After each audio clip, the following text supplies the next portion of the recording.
Bale, bazen. Bueno, arratsaldeon orduak eman duia, eta hasingo dugu osoko bilkura bai. Lehenengo puntua daukagu 2025ko irailaren 30ean egindako bilkuraren aktaren onarpena. Ez badago ezer, aldeko botoak, aho batez.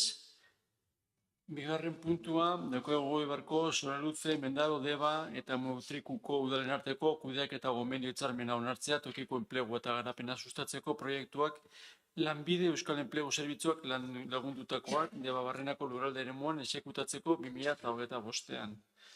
Kasu honetan daukagu herritartasun batzorde informatzailearen irizpena, saltzen dira aurrekari guztiak, eta osoko bilkurari proposatzen dio ondoko akordioak har ditzala. Lehenengoa, enplegu eta tokiko garapena sustatzeko proiektuak hotz Lanbide Euskal Enplegu Zerbitzuak diruz laguntzen dituena gauzatzeko Elgoibar, Soraluze, Mendaro, Deba eta Mutrikuko udalen artean burutzen den gestioa Deba Barrenako lurralde eremuaren esku usteko hitzarmena, gehienez ere, diruz legungarri izango den 194.549 euroko zenbatekoan izango duena onartzea. Bigarrena, alkate lehendakari Andreari eskumena ematea Elgoibarko udalaren izenean, adierazitako hitzarmena sina dezan, eta hirugarrena, Gipuzkoako aldizkari ofizialean hitzarmenaren testu osoa argitaratzea.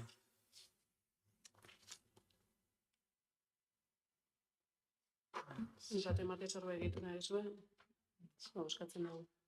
Proposamenaren aldeko botoak, aho batez, eta hirugarren puntua, eskariak eta galderak. Zerbait kasue komentatzeko? Bale, orduan bukatu ingo dugu plenua, eta itxo ingo dugu enkriz eta txina etortzera, eta batera ekimenan inguruan hitz egiteko. Hain askarrin dugu, igual, pentsatzen zutela pixka geixo...